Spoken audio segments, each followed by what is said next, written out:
चलिए, तो हमारा नेक्स्ट सवाल है। तो इसमें सवाल में दिया हुआ है। अच्छा, उससे पहले एक बात, कुछ कुछ पहले वीडियो में, कुछ हमारे पुराने वीडियोस में हमें बोला गया था कि हम थ्योरी नहीं पढ़ाते हैं, सिर्फ क्वेश्चन सॉल्व करा रहे हैं। एक्चुअली क्या बात है कि हम ऐसा नहीं कि थ्योरी नहीं पढ़ाते, हम लोग क्वेश्चन के बीच में थ्योरी पढ़ाते थे। पर ठीक है, अब से हम जो भी टर्म्स आएंगे या फिर जो भी आएंगे, मैं इसको क्वेश्चन में पहले, क्वेश्चन कराने से पहले ही मैं बता दूंगा कि क्या क्या है। ठीक है। तो ये आया था कुछ कमेंट में हमारे। तो हमारा क्वेश्चन है, let A B 2x2 matrix, मतलब ऑर्डर है। ये 2x2 मैट्रिक्स मतलब ऑर्डर है, 2 रो 2 कॉलम। इसको मतलब हम लोग ऑर्डर बोल रहे हैं। और जिसका एंट्री है 0 1, मतलब यही दोनों एक एंट्री हो सकता है, 0 या फिर 1, और कुछ हम लोग नहीं कर सकते हैं। जो 4 को एलिमेंट्स होंगे उस मैट्रिक्स के, उसके 4 ही 0 या 1 में से कोई होगा, बाकी कोई नहीं होगा, है ना। डिटर्मिनेंट वैल्यू इसका 0 नहीं है। अब यहाँ पे गिवन है, दो स्टेटमेंट दिया है, हमें बताना है कौन सा स्टेटमेंट सही है, कौन सा स्टेटमेंट गलत है, या दोनों सही दोनों गलत, जो भी है। तो पहला स्टेटमेंट है, if A is not equal to I2। I2 यानी एक आइडेंटिटी मैट्रिक्स, यानी I2 यानी आइडेंटिटी मैट्रिक्स होता है जिसमें एक तो पहले I2 मतलब 2 ऑर्डर का, है ना। ऑर्डर 2, रैंक 2, एक सेकेंड में टेढ़ा लिख रहा हूं, है ना, रैंक 2। अब ये जो डायगोनल एलिमेंट्स, ये देखिए, ये डायगोनल नहीं होता, ये डायगोनल एलिमेंट्स है, ये दोनों 1 होना चाहिए, बाकी दोनों 0 होना चाहिए। तो ये बोल रहा है अगर I2 नहीं है तो ट्रेस जो डिटर्मिनेंट A है वो -1 है, ये बोलना चाह रहे हैं। ओके। तो देखिए, एक सेकेंड, हम बता देते हैं। जैसे एक है, एक डिटर्मिनेंट, जैसे इसमें आप सवाल को समझिए, सवाल में कुछ है नहीं। सवाल को मैं समझाने के लिए सवाल लिया हूँ, सवाल में कुछ है नहीं, इसमें 16 मैट्रिक्स तो बनाने का जरूरत नहीं है। पहले बोल रहे हैं I2 नहीं है और डिटर्मिनेंट -1 है, मतलब डिटर्मिनेंट -1 है। तो अगर हम लोग इसका डिटर्मिनेंट वैल्यू निकालेंगे तो ये दोनों इंटू -20, तो मतलब इसको तो 0 होना पड़ेगा, ये दोनों का जो मल्टीप्लीकेशन है वो 0 होना पड़ेगा, और इन दोनों के मल्टीप्लीकेशन को 1 होना पड़ेगा, तभी -1 आ पाएगा। ठीक है, समझ रहे ना। तो यानी यहां पे तो आप कुछ भी कर दीजिए, इसको 0 करने के लिए यहाँ 1, यहाँ 0, यहाँ 0, यहाँ 1, है ना। पर इधर 1 1 होना चाहिए, है ना। तो इसका तो -1 डिटर्मिनेंट वैल्यू आ रहा है ना। ये I2 नहीं, डिटर्मिनेंट A जो होगा ये -1 के बराबर होगा। इसका डिटर्मिनेंट वैल्यू -1 है, पर क्या ये आइडेंटिटी मैट्रिक्स है? बिल्कुल नहीं है, क्योंकि देखिए यहाँ पे 1 डायगोनल एलिमेंट्स 1 होने चाहिए, बाकी सब 0 होने चाहिए, तभी ये आइडेंटिटी मैट्रिक्स होगा। तो स्टेटमेंट P तो यहीं से फॉल्स हो गया। ये समझे कि नहीं समझे? मतलब कि एक तो पहली बात, इसको आइडेंटिटी मैट्रिक्स होना नहीं है, मतलब यहाँ पे दोनों को 1, यहाँ पे 0 नहीं होना है। बाकी इसका डिटर्मिनेंट वैल्यू -1 आ रहा है, हाँ आ रहा है, यानी P स्टेटमेंट जो है वो फॉल्स है। अब नेक्स्ट हमारा सवाल है कि अब ये बोल रहा है कि एक मैट्रिक्स है, यही मैं इसी पे गेम होना है, इसी चीज पे पूरा गेम है। अगर ये नहीं है तो फिर ठीक, फिर तो कुछ भी हम लोग कर सकते हैं, बहुत सारे एलिमेंट्स हो सकते हैं, 1 2 3 -1 जो भी है। अब हमें बोल रहा है डिटर्मिनेंट A को 1 होना है, डिटर्मिनेंट A को 1 होना है। तो उसके लिए ये जो इसका जो डायगोनल है, ये जो है, इन दोनों का मल्टीप्लिकेशन 1 होना चाहिए, 0 होना चाहिए, बाकी और कोई नहीं, क्योंकि ये माइनस हो जाता है। तो इन दोनों के मल्टीप्लिकेशन को ये, मतलब A11 और A22 का जो मल्टीप्लिकेशन है उसको 1 होना चाहिए, और इन दोनों का मल्टीप्लिकेशन A12 और A21 का मल्टीप्लिकेशन को 0 होना चाहिए, ये बोलना चाह रहा है। ठीक है। और ये बोल रहा है ट्रेस है। अब ट्रेस एक नया टर्म आया, ट्रेस। ट्रेस क्या है कि ट्रेस जो बोल, है ना, ट्रेस जो बोल रहा है उसमें कुछ नहीं, ट्रेस A इक्वल टू 2, है ना। ट्रेस A में होता है कि जो डायगोनल एलिमेंट्स होते हैं, आइडेंटिटी मैट्रिक्स के जो डायगोनल एलिमेंट्स होते हैं उनको 2 के बराबर होना, उनके सम को, सारे डायगोनल एलिमेंट्स, अगर 3 ऑर्डर का मैट्रिक्स है उसका, है ना। तो ट्रेस जो होता है वो सम ऑफ डायगोनल एलिमेंट्स को हम लोग ट्रेस बोलते हैं। ओके। तो ट्रेस जो होगा वो होगा 2, यानी इसको 1 1 होना पड़ेगा, क्योंकि 1 और इसमें है।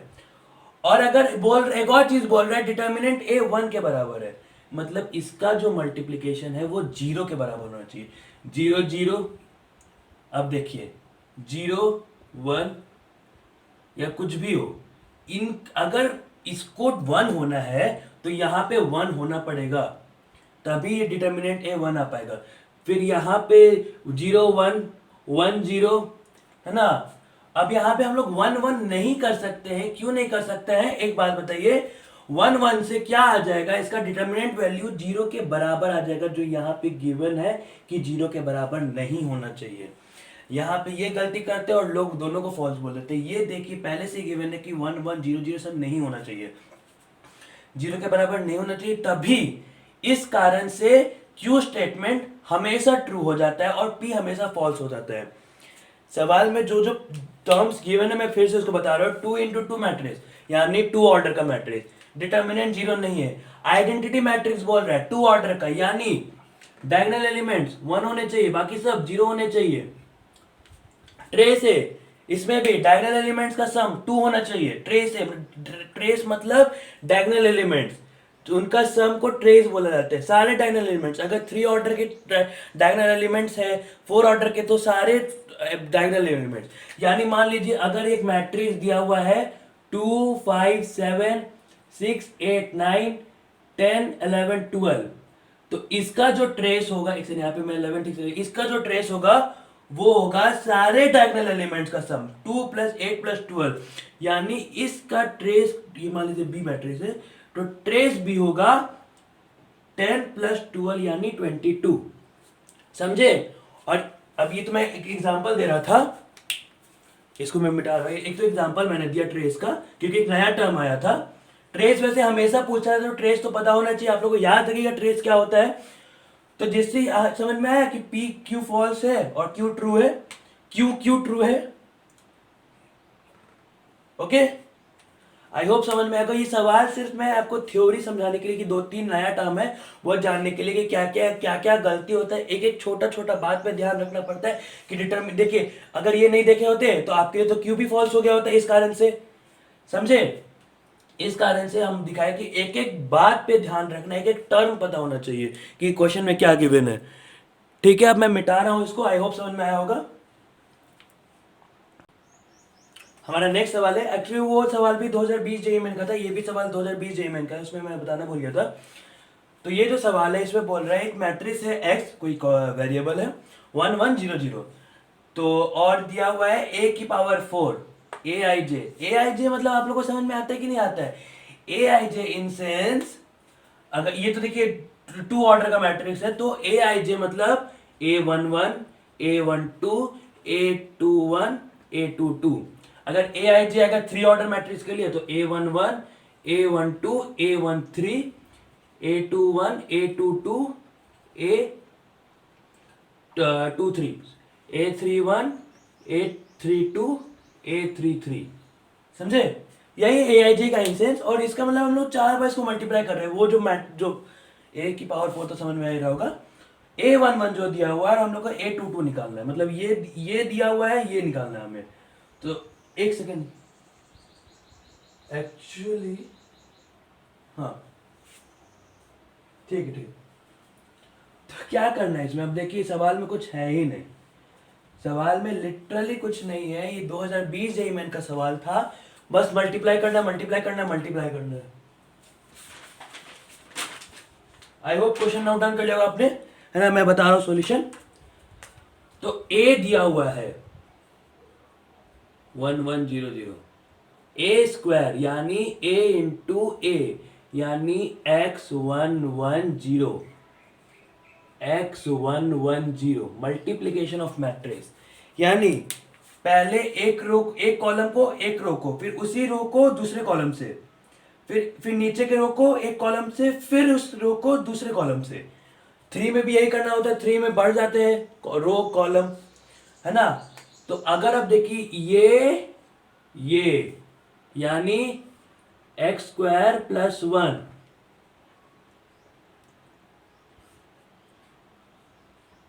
फिर ये और ये, यानी x फिर ये और फिर ये, यानी यहाँ पे भी x और ये और ये, यानी 1। ये हमारा आया a स्क्वायर। ए क्यूब होगा आपका a square a x square plus 1। ये सब मल्टीप्लीकेशन, ये सिंपल मल्टीप्लीकेशन है और कुछ नहीं है, सिंपल मल्टीप्लीकेशन ऑफ मैट्रिक्स। और फिर x 1 1 0। ओके, फिर वही row column row column row column row column, x square plus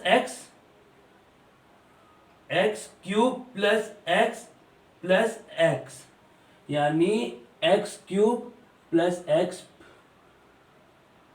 यानी एक्स क्यूब प्लस 2x। ये x square plus 1 into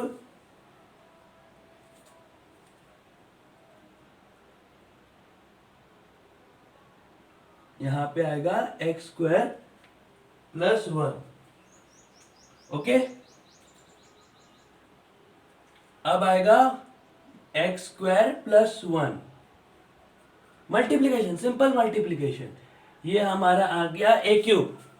okay, ऊपर वाला मिटा दे रहा हूं मैं ताकि ए क्यूब आपको दिखा रहे और आपका A4 भी आ जाए। A4 क्या होगा, ए क्यूब इंटू ए, यानी x cube plus 2x x square plus 1 x square plus 1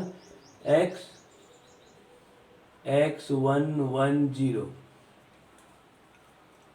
क्या बचा, x की पावर 4, इसको मल्टीप्लाई, x की power 4 plus 2x square plus x square plus 1, यानी x की power 4 plus 3x square plus 1। एक बात बताइए, हमें निकालना है a11 और हमें दिया हुआ है a11 जिससे a22 निकालने में काम आएगा। अब हमें बताइए, हम a12 और a21 क्यों फालतू का निकाले। ये सब तो नहीं निकालेंगे तो भी ये x नहीं निकालेंगे तो भी चलेगा। a12 और a21 का तो कुछ काम ही नहीं है, क्योंकि a11 दिया हुआ है, a22 दिया हुआ है, तो हम a12 और a21 क्यों निकाले। इसको निकालने के लिए इसको मल्टीप्लीकेशन करना है और इसको मल्टीप्लीकेशन करना है, यानी एक्स स्क्वायर प्लस 1 लाना है। यहाँ पे a12 और a21 को हम निकाल के क्यों हम लोग अपना टाइम वेस्ट करेंगे जब हमें इतना टाइम मिल नहीं रहा है। सबसे बड़ा प्रॉब्लम होता है मैथ्स में, जेई मेन में सबसे बड़ा प्रॉब्लम होता है कि हमें टाइम नहीं मिला। अगर हमें टाइम मिल जाता तो हम और मार्क्स स्कोर कर जाते। तो हमें तो कोशिश करना चाहिए कि मार्क्स कहाँ कम स्कोर, टाइम कितना कम लगे हमारा, और मार्क्स कहाँ ज़्यादा स्कोर कर सके। कम बोल दिया मैं, है ना। तो अब a11 एक सेकेंड, a11 109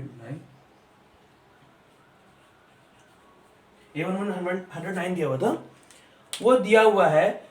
तो हम लोग क्यों a12 और a21 में जाएंगे जब हम लोग a22 निकाला और a11 दिया हुआ है।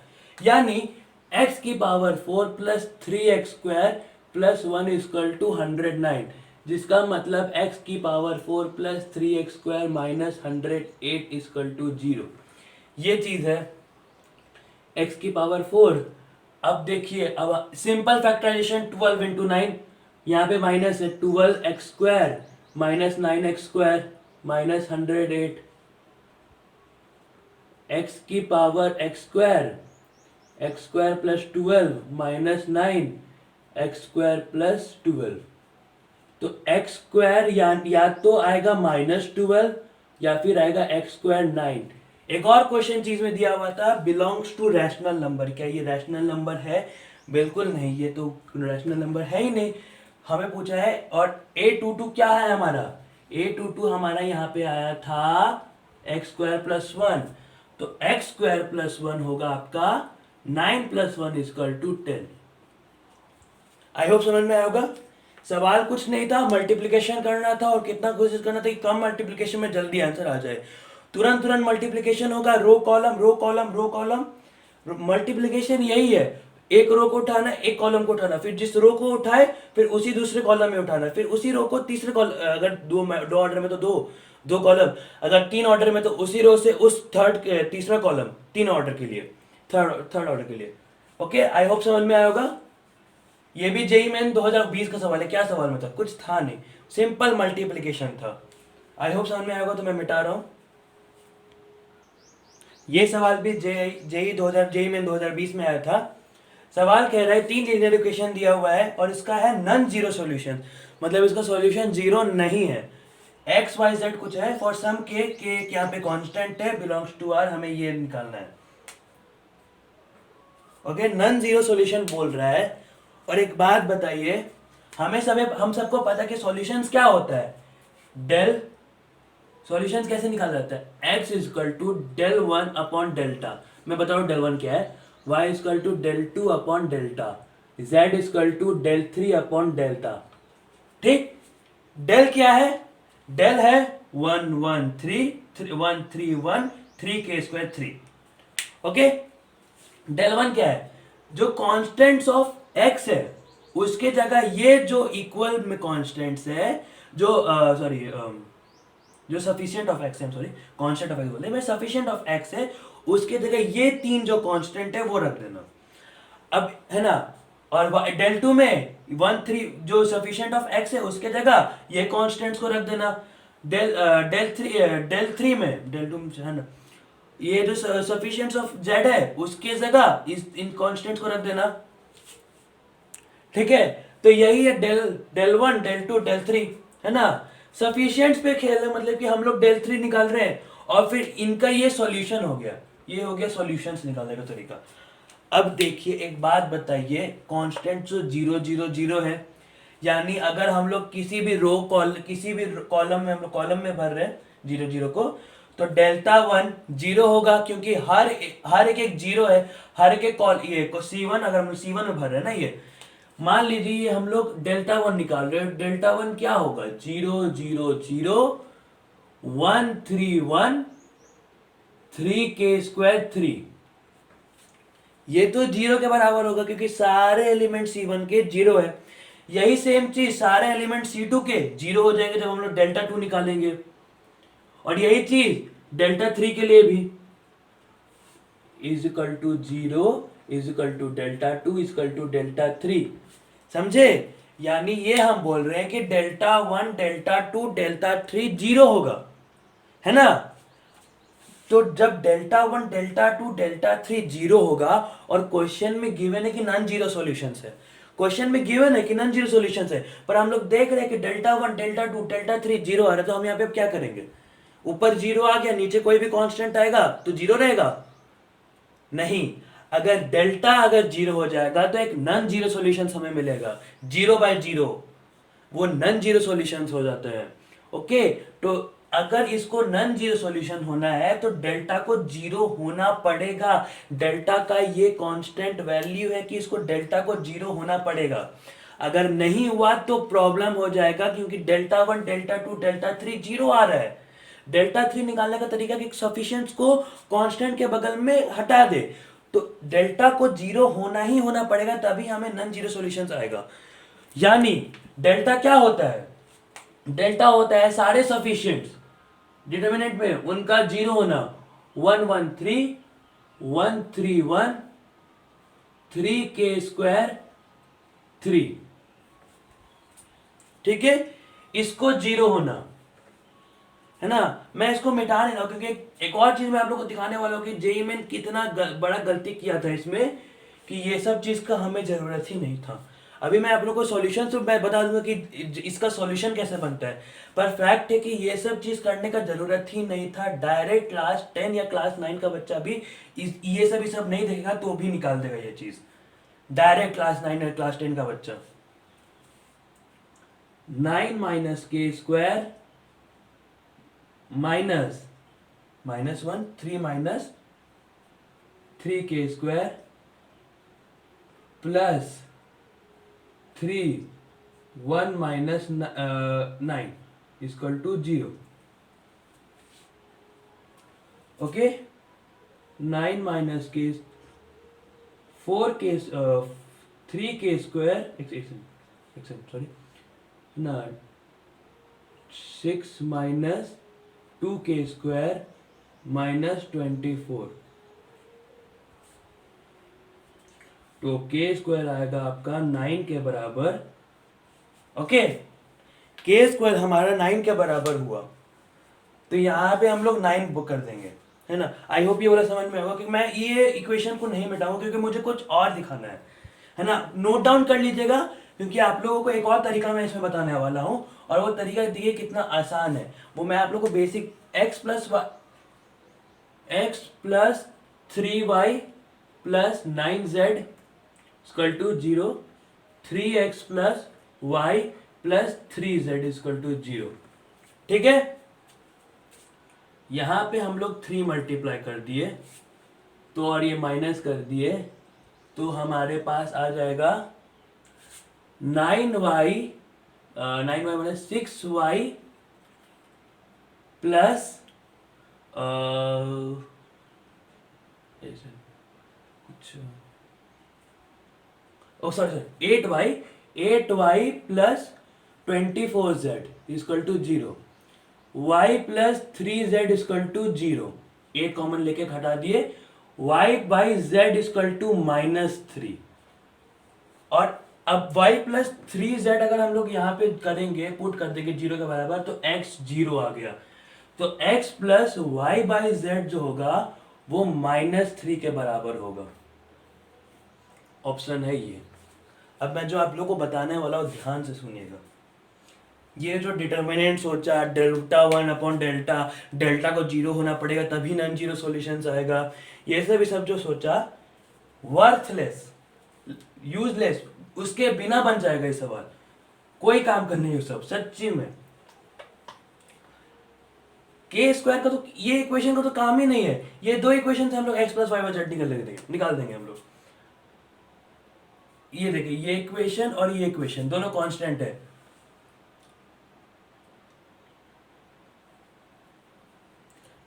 X plus y plus 3z equal to 0 और 3x plus y plus 3z equal to 0। x का वैल्यू 0 आ रहा है, y प्लस 3z का वैल्यू 0 आ रहा है।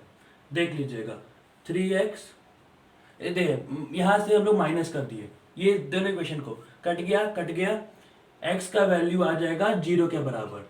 x का वैल्यू यहाँ पे हम लोग 0 पुट किए, x plus y plus 3z में हम लोग 0 पुट किए x को, तो y by z equal to -3 पहले ही आ गया। यहाँ पे डिटर्मिनेंट का जरूरत ही नहीं पड़ा।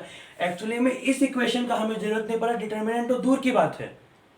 कितना बेसिक सा सवाल था, क्लास 9-10 का बच्चा अगर ये दो इक्वेशन को देख के ये दोनों का अगर सोच ले तो हमें ना डिटर्मिनेंट का सवाल, ये तो बेसिक सा सवाल है। Linear equation in 2 variable, 3 variables को कैसे वैसे करके एक तुरंत सा तुक्का तो मैं इसको नहीं बोलूंगा, एक दिमाग लगाना हो कि कैसे तुरंत इसका आंसर आ गया। यही था ये सवाल में। आई होप दोनों मेथड समझ में होगा क्योंकि मिटा रहा हूं। हमारा नेक्स्ट सवाल है, थीटा को π/5 दिया हुआ है, कोई π/5 एक थीटा एंगल है, एक मैट्रिक्स है a cos theta sin theta minus sin theta cos theta, और ये गिवन है। a की पावर 4 मतलब मल्टीप्लिकेशन तो आने then determinant b lies in, 4 option है, डिटर्मिनेंट b निकालना है। तो सबसे पहले हम लोग को a स्क्वायर निकालना पड़ेगा। a square equal to a into a equal to cos theta sine theta minus sine theta cos theta, cos theta sine theta minus sine theta cos theta. Okay, row column multiplication, row column, फिर वही row दूसरा column, cos square theta minus sine square theta, cos square theta minus sine square theta, cos theta sine theta cos theta, मतलब 2 sine theta cos theta, cos theta sine theta मतलब sine theta cos theta plus sine theta cos theta. फिर ये और ये row R2C1, okay, minus sine theta cos theta minus sine theta cos theta minus 2 sine theta cos theta. फिर R2C2 minus sine theta minus sine square theta plus cos square theta, यानी cos square theta minus sine square theta. सारे फॉर्मूले, cos 2 theta का formula, sine 2 theta का formula, minus sine 2 theta cos 2 theta, यानी ये जो होगा वो होगा cos 2 theta sine 2 theta minus sine 2 theta cos 2 theta. ऊपर मैं क्लियर लिख दूंगा, वैसे ऊपर मैं क्लियर लिख दे रहा हूं फिर से।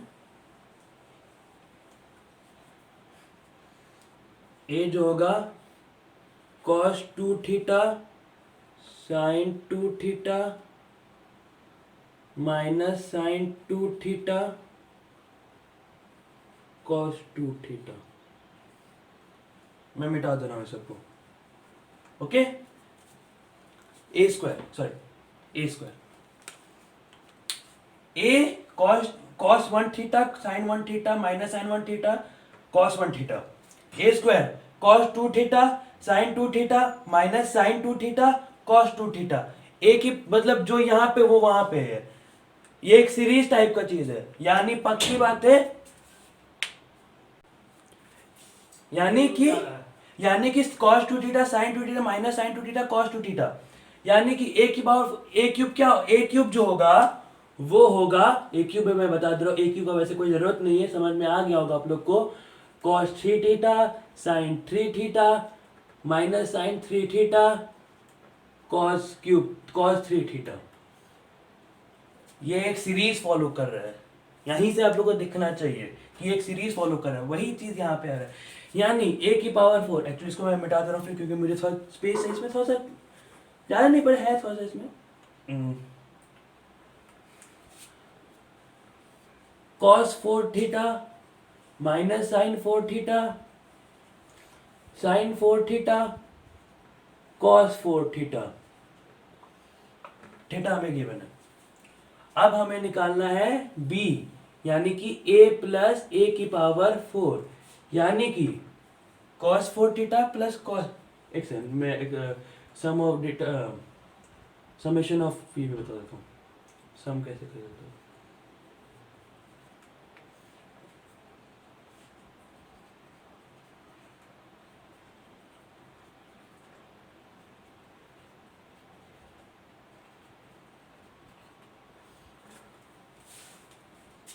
ये समझ, यहाँ पे मैं लिख दिया हूँ तो कोई बात नहीं, वहां पे यानी कि हमें बोल रहा है, अब आता है sum of matrix. Sum of matrix मतलब R1 plus R2, sorry A11 plus A1 इसका A11, ये सारे टर्म्स को आपस में ऐड करना है। डिटर्मिनेंट में वैसे नहीं होता, डिटर्मिनेंट में कॉलम और रो से चलता है, पर लेकिन इसमें एलिमेंट से चलता है। तो B जो होगा वो होगा cos 4 theta plus cos theta sin 4 theta plus sin theta, एक सेकंड थोड़ा इधर मैं लिख देता हूँ, cos 4 theta plus c theta में लिख दे रहा हूँ, क्योंकि आप लोग को यही सब दिखना चाहिए, है ना। साइन, सॉरी एक सेकंड, यहाँ पे तो वैसे साइन, ओ सॉरी सॉरी, यहाँ पे sine 4 theta plus sine theta होगा ना, सॉरी मैं है ना, minus sine 4 theta plus sine theta cos 4 theta plus cos theta. Okay, अब हमारा बोल रहा है डिटर्मिनेंट बी निकालना है, तो इसको भी मैं मिटा दे रहा हूं। जो डिटर्मिनेंट बी होगा वो होगा इन दोनों का स्क्वायर माइनस माइनस प्लस, मतलब एक second, cos 4 theta plus cos theta का होल स्क्वायर, है ना, माइनस है यहाँ पे और माइनस वहां का, तो plus sign 4 theta plus sine theta का होल स्क्वायर, यानी कि इन दोनों का सम का, है ना। तो अब इनको हम लोग एक्सपेंड कर देंगे, तो cos square 4 theta plus cos square theta plus 2 cos 4 theta cos theta plus sine square 4 theta plus sign square theta plus 2 sine theta cos 4 theta 1 1। इधर भी मैं मिटा दे रहा हूँ, नोट डाउन करते रहेगा, नहीं तो अगर नहीं नोट डाउन कर तो पीछे वीडियो जाके 2 plus 2 cos 4 theta cos theta plus sin 4 theta sin theta. क्या फॉर्मूला दिख रहा है? cos a cos b plus sin a sin b, यानी cos a minus cos b, 2 plus 2 into cos 4 theta minus theta, 2 plus 2 cos 3 theta equal to 2 plus 2 cos 3 pi by 5, 2 plus 2 cos 3 pi by 5, 3 pi by 5 यानी 3 into 180 upon 5। कुछ मैं दिखाने के लिए बोल रहा हूँ, यानी कि नहीं, 36 108 डिग्री 2 माइन, अब यानी 90 प्लस में cos नेगेटिव होता है, यानी 2 से कम। और कितना 2 से कम में? तो आपको बस यही एक ऑप्शन दिख रहा है, 1 तो हो नहीं सकता है क्योंकि 1/2 तो होता नहीं है 3 पाई बाई 5। ओके, तो लाइज इन 1 से 2 पे, तो यही इसका आंसर होगा। आई होप समझ में आ रहा होगा आप लोग को, यानी कि इनके इसके बीच में यानी कि 1 से 2 पे ही ये लाई कर रहा है। ओके, तो इसका जो ऑप्शन है ये भी होगा 2, ये जो 1 से 2 पे लाई कर रहा है। ये सवाल भी जेईई 2020 में आया था, ये भी ठीक ही उतना अच्छा सवाल नहीं था क्योंकि मल्टीप्लिकेशन है और थोड़ा मोड़ा ट्रिग्नोमेट्री का रूल है, लोग उसमें इसका वैल्यू निकालने लगते, निकालने की जरूरत नहीं, ऑप्शन चेक कर लीजिए, यही एक ऑप्शन होगा क्योंकि cos 3 बाई 5 हमेशा नेगेटिव होगा, 1/2 हो नहीं सकता है। तो आई होप समझ में आएगा। ठीक है, तो मिटा रहा हूँ मैं।